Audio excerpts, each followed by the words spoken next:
मयूरभंज जिला रासगोविंदपुर रेंज अधीन ब्राह्मणमारा forest beat अंतर्गत भातछतर गाँव में हाथी आतंक सांगक करुछि तांडव। एबे भी हाथीपलर उपद्रव जारी रही। दिन में बिलबाड़ी में हाड़फटा परिश्रम पर राति हाथीपल उपर नजर रखा उजागर होगाक पड़ुथिबारु बोझ उपर नलिता पीड़ा भली स्थिति सृष्टि करिछि गाँ लोकों तेज पड़ोशी पश्चिमबंग राज्य आसी ओडिशार सीमांत भातछतर ग्राम में हाथीपल पशि कले व्यापक क्षयक्षति। एमिति घटना गतकाली मयूरभंज जिला मोरडा ब्लॉक अंतर्गत चिकिटामाटिया पंचायत अंतर्गत भातछतर ग्राम में घटी। सूचनाजोग्य जे विलंबित राति 12 टिकिया हाथीपल प्रथम अंगनवाड़ी पाचेरी भांगी पशि ग्रिल भांगी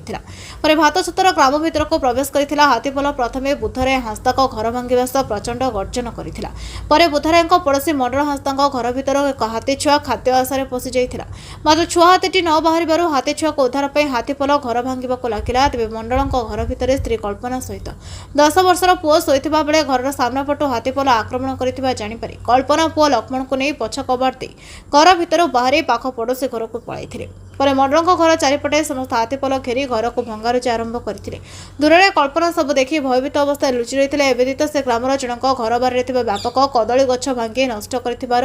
अभियोग जमापड़ी। अंपटे बर्तमान वर्षा ऋतु चली बेले प्राय समय तुहाको तुहा वर्षा लगी रही। एभली स्थित में बासशून्य होता परिवार को तुरंत सरकार पक्षर सहायता राशि प्रदान सहित सरकारी योजन बासगृह जोगाई क्षतिग्रस्त परिवार और ग्रामवासी नवेदन करथिबा बेले स्थानीय विधायक तथा मंत्री हस्तक्षेप करने को अनुरोध जणाइछन्ति। कौन हितला केते हाथी आसले कौन केते भयभीत अवस्था है कौन हितला घटना 8-12टा हबो हाथी आसथिला सेठी हम तो सहीतिली तापर हाथी दुई शब्द सुनी के हम तो दौड़ी पळेले के घरे थिले छुआ दुई जन छुआ तो आपण थिले केते भयभीत थिले केते डोली थिले मु डोली थिले तापर हाथी केते हाथी आसथिला केमती घर भांगिला संपूर्ण घर भांगी देछि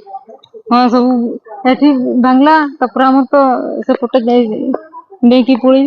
गोटा हाथी छुआ पस देइतला पर हां घर भीतर पस देइतला जोति पई हाथी माने एठी चारि कोर घेरी हां भांगी ये घर भीतर के पसिइतला घर भीतर के पसिइतला इसे छुआ हां हाथी छुआ हाथी पसिइतला तापर कोडा देई को अन्य घर को पळेले हां हमें पळेले संपूर्ण घर भांगी देछि हां सब एबे कोन चाहिबे कोन दाबी करथिबे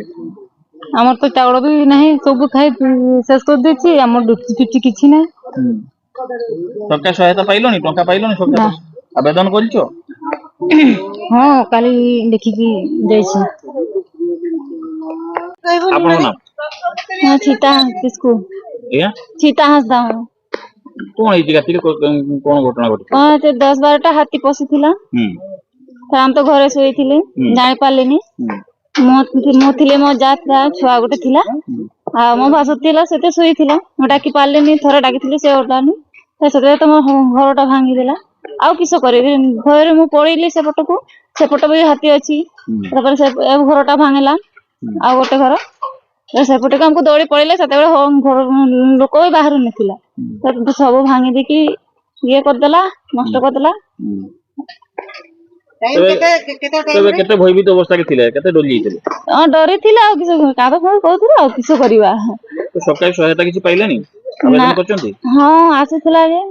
टंका के सहायता मिलिनी। मयूरभंज घासरा मेरा रिपोर्ट नायवती टीवी।